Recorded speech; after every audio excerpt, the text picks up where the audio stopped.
All He Wants for Christmas, written by Anne Malley, narrated by Nikki Franklin. Chapter 1. Nana's a gamer. 2 weeks till Christmas. You leave for Fiji in 5 hours, Hannah said on the other end of the phone. A car will pick you up outside your building. High on hope, Sophie Black thanked God.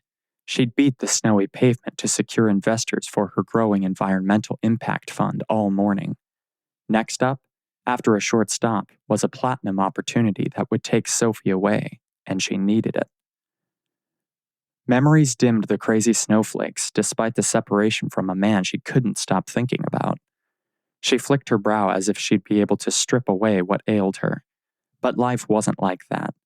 Life was often unfair, no matter how much one hoped, believed, or tried. You there? Hannah asked. Sophie blinked ice off her lashes. I'm here, and amazed. Amazed? Please. Efficiency, thy name is Hannah, Sophie said. Faking happy until she made it was better than humbugging. With her phone snuggled between her gloved hand and one chilled ear, she yanked her coat closer with the other. She pressed on. She stomped on the salted sidewalk to ensure balance. Her aching feet protested from inside trendy booty heels she'd bought in another effort to stay positive. Could buy had supplanted should buy when she'd indulged herself on Madison Avenue last weekend. Her heels were high, and she'd underestimated the walk to Gamer's Grotto. But Sophie had to stop in before leaving the country if she wanted Nana's eyes to pop. Granddaughters with 6-figure salaries were expected to perform. That was fine by Sophie. Nana was all the family she needed, and paybacks were owed considering her grandmother raised her. Sophie dodged slow walkers. Is there anything else? Asked Hannah. Yeah, don't quit on me, Sophie said in a jolly tone that wasn't. Holidays could be magical in all the wrong ways, and Hannah was stone cold in love. Her assistant's professionalism couldn't mask the melt when her fireman arrived for lunch, an early dinner, or just to say hello. And check in with Morgan, the sexagenarian skirt chaser who'd hinted at a heavy investment in Sophie's, had suggested Fiji for her presentation. An island getaway was a risk worth taking, though, if she wanted to close the year with a bang. She'd swat Morgan like the hairy bug he was if he tried anything. Hold on a sec for contact info, Sophie said. Morgan had insisted on direct communications with Sophie before he'd gone dark. But he'd show up in Fiji if only to get what he thought she'd sell, being separated and all. You still there? Sophie asked. I'm not going anywhere, Hannah assured over the holiday hubbub. Right. Sophie thrust a hand toward the shop's door handle. The brass refused to twist. She cranked her wrist. Sophie pulled hard. Whoa, whoa. Her cry flew along with the phone. Nobody steadied her, though. Nobody noticed, Sophie guessed, regaining her footing in an awkward swoop of arms. The Salvation Army volunteer rang his bell as if nothing happened. But nothing had happened. She just felt sick to her stomach. But that would stop once she was airborne. No worries. A couple of boys exited the shop with their whey-faced dad. Sophie assumed he was their father. Snatching her phone, she slipped inside the store, ignoring giggles as the kids ran toward their mom.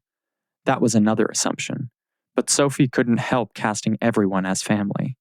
She couldn't have children, so she engaged in the next best thing, torturing herself by casting everyone everywhere as the perfect little unit. Hannah shouted, Are you all right? Sophie? Sophie, say something. I'm great, she fibbed.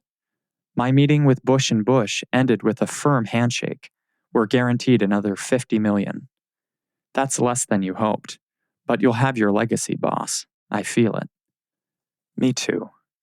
Providing capital for clean water strategies, greener energy methods, and the means to feed the hungry makes me feel like Santa Claus, Sophie said. Mr. and Mrs. Claus had no kids either. Spread the news. All of it? What do you mean? I still can't believe Nana Black was a pro gamer. I can't imagine her not playing. Better than Prozac, Nana would say before she'd turned pro for all of one summer. Gaming kept her busy while Granddad was away. Alone now, Nana needed fun more than ever, and Sophie longed for the joy of seeing her smile. Something to beat him at is all she wanted. Like you're going to beat Darius? My husband isn't our problem anymore. Not once he signed the divorce papers and overcame the blow of Sophie leaving him and his precious Andino group. You sure you don't need me to pick up that video game? I'm already here. Sophie took a moment to open the note app on her phone. She read the latest from Morgan who, as anticipated, attempted to create a personal vibe by assuming a familiarity that didn't exist and never would. The Tetris game is here too. The original version put out by Sega glowed behind glass casing up ahead. No worries, she said, more for her own benefit. Okay, don't scare me like that, though. I'll try to be good. Thanks for everything, sweetie. Sophie focused on the factory-perfect box behind the counter. We're going to get this. All of it. The game, Morgan's money, and the future Sophie needed beyond marital expectations hovered within her grasp. A baby maker she was not, and wanting wasn't having. She hung up the phone and shouldered through a sea of wool coats and mufflers. Holiday hellos and Scrooge-worthy scowls reset her head. So, she'd almost landed on her rear outside the shop. Big deal. If she planned to grow her company, she'd take hits, without the gilded cage or manly hands to cushion her fall. Rick, the shop's owner and operator, keyed open the case to withdraw a pristine tomato-red box, perfectly preserved in cellophane. His crocheted Santa beard and flannel shirt, complete with LED-studded suspenders, blinking double time, forced a smirk she couldn't tame. Looking fabulous, Sophie called. Glad someone thinks so. He turned with the Sega game held in museum fashion. Pinkies extended for minimal contact, as if holding the box would mar the white stone castle with the golden, onion domes. Give me a sec? What for? I don't need bubble wrap, or any wrap. The game was in mint condition, and the high price validated her even though it was well within budget. When she'd received the email announcing its arrival, she'd squealed like a kid. She did the same now. Sophie moved toward the counter with her gaze fixed. I'll take it as is, she said. That cellophane will be torn and trashed before you can say Merry Christmas. She's right, he said. The Greek god voice rolling off Mount Olympus set her skin on vibrate. Sophie exhaled and not with relief. Tension licked her spine as her husband came up close behind her. Too close. There was no need to turn and confirm. Memories came on like an avalanche intended to overwhelm. Good, bad, delicious, and dangerous were rolled into one. I'm hoping the game will be used, he said, although the decision isn't mine. Sophie growled low. Tell me you are not following me. Facing Darius head-on was out. She'd spent the whole of November and nearly all of December battling imaginary puppy dog scenarios of a weeping, wounded Greek. A macho puddle would have pleased her. Maybe. Whichever. Darius pinged the soft spot she had for finance wizards, who could rob corporate pirates while shying at spiders. But her husband wasn't following her, not in the sense she wanted. He'd let her walk out of their apartment without a word. Then he filed a countersuit, claiming she'd taken Andino Group privileged property just to drag out what could have been an easy divorce. Why was anyone's guess? Darius had to be relieved that she'd made the split, alleviating him of the burden of looking bad for leaving her. Well, she prompted in the silence of other people's noise. Turnabout is fair play. What? You are following me. She spun towards those blue-ringed olive eyes she'd love to hate. I'm attempting to live my life, that's all. But if you're fearful of crossing paths with me, you can head out to that speck island you call home. Mathraki. It's Greek, but easy enough for a woman of intellect to remember. Should she wish it.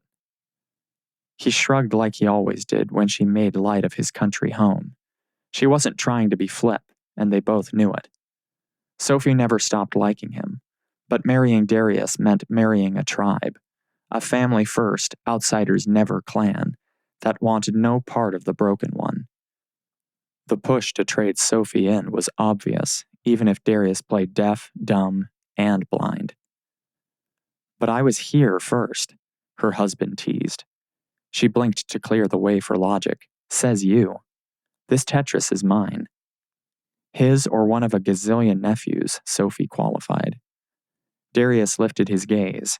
He extracted a card from the inside of his wool coat. The leather gloves she'd given him last Christmas stretched across those thick fingers, and she couldn't help tracking their progress as the card made its way over her shoulder. If only her problem with Darius extended to the physical, encounters would be easier. The days of easy exchanges were over, though, despite the force quaking her bones. Being friends was not an option. Please bubble wrap it, he instructed. Then deliver the game to the address on the card with the note we discussed. The lady may want to keep her gift as an investment. The lady? Sophie tamed her flaring nostrils.